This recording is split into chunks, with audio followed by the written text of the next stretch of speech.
namesto vrča vina. Napočil je čas, ko se je zdelo, da je vsako srečanje povezano s prejšnjim, tako kot so povezani členi v verigi. Bil sem zadovoljen in skoraj nisem mogel verjeti, da sem se čisto sam dokopal do toliko spoznanj. Učil sem se živeti svoja spoznanja o veselju in žalosti, o joku in smehu, a z zavedanjem, da sem vedno bliže notranjemu miru, umirjenosti duha, popolnemu zaupanju v svoje sposobnosti, čemur bi danes rekel sreča. Vse je šlo dobro, toda nenadoma sem začel razmišljati, da nič ne koristi, če se razsvetlim, če bodo drugi še naprej živeli v nevednosti ter odločeni, da tam tudi ostanejo. Počutil sem se nemočnega in postajal sem vse bolj jezen. In jezil sem se še naprej. Če tudi bi sam nekako še prenesel občutek, da nisem z tega sveta, ker sem se počutil tako drugačnega, drugim ni moglo prav nič koristiti, da je eni osebi na svetu, ali 10 ali 100, vse skupaj malo bolj jasno. Tedaj sem se spomnil svojega strica Roberta. Tudi on je nekoč začel hoditi na terapijo. Dobro je napredoval po tem, kar je povedal, celo zelo dobro. Toda po nekaj mesecih je rekel terapevtu: "Poglejte, recimo, da je za mano 10% poti. V času, ko sem sam zrasel za 10%, se je od mene oddaljilo 50% mojih znancev. Približna matematična projekcija kaže, da bo takrat, ko bom premagal 30% poti, pobegnilo 9 mojih prijateljev od 10. V resnici ne verjamem, da je vredno biti bolj zdrav, če to pomeni, da bom zato na svetu še bolj osamljen kot Robinson Crusoe brez petka. Hvala za vse in nasvidenje." Takih misli sem prišel na srečanje. Dvomil sem o terapiji, še bolj pa o vlogi terapevta. Tokrat ne o vlogi Bajsija, ki sem ga vse bolj cenil, navdajalo me je nezaupanje do terapevtov na splošno. Kako dolgo se mora človek izobraževati, da sploh lahko postane dober terapevt? Če pustiva osnovno in srednjo šolo, 6 let medicine, 5 let specializacije, 3 leta tečajev in nabiranje psihoterapevtskega znanja, 10 let osebne terapije, ne vem koliko let didaktične terapije in, kot si mi povedal, ne manj kot 10 let prakse, s katero terapevt nadgradi teoretično izobraževanje s praktičnimi izkušnjami. Utrudil sem se že, ko sem vse to naštel. Ne vem, kaj bi rad povedal, ampak dodati je treba še, da izobraževanje ni nikoli končano. Nadaljuje se in tako je tudi prav. Potem se strinja z menoj in vse to zato, da v vsem poklicnem življenju lahko pomagaš nekaj 100 ljudem, pa še to samo zato, ker delaš s krajšo obliko terapije, sicer bi govorila o kakšnih 20 pacientih. To nima smisla, Bajsi, z družbenega vidika tvoj poklic nima smisla. Nekaj teh, v narekovaju, dolgih let študija, kot si rekel, sem preživel med prebiranjem zgodb, ki so jih napisali drugi, in med poslušanjem pripovedi, v katerih se je ohranil delček ljudske modrosti. Povedal ti bom eno od teh, saj se mi zdi, da bi ti zdajle prišla prav. Takole pravi: Nekoč je živel še en kralj. Bil je vladar majhne dežele po imenu Grozdovina. Njegovo kraljestvo je bilo polno vinogradov in vsi njegovi podaniki so pridelovali vino. Ker so ga izvažali, je približno 15.000 družin v kneževini zaslužilo dovolj, da so ljudje dobro živeli, plačevali davke in si še kaj privoščili. Že nekaj let je kralj proučeval finance svojega kraljestva. Bil je pravičen vladar, poln razumevanja, zato mu ni bilo prav nič všeč, da je moral jemati žepov prebivalcev Grozdovine. Zelo se je trudil, da bi jim lahko znižal davke. Potem pa se mu je nekega dne posvetilo. Odločil se je, da bo davke odpravil.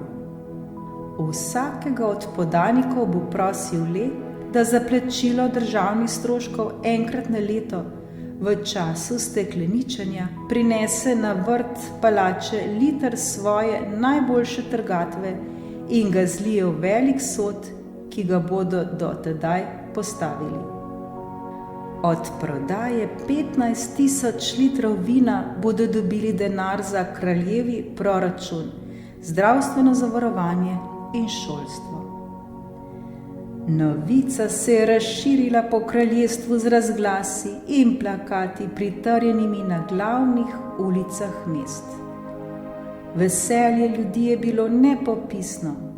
V vseh hišah so slavili kralja in peli pesmi v njegovo čast.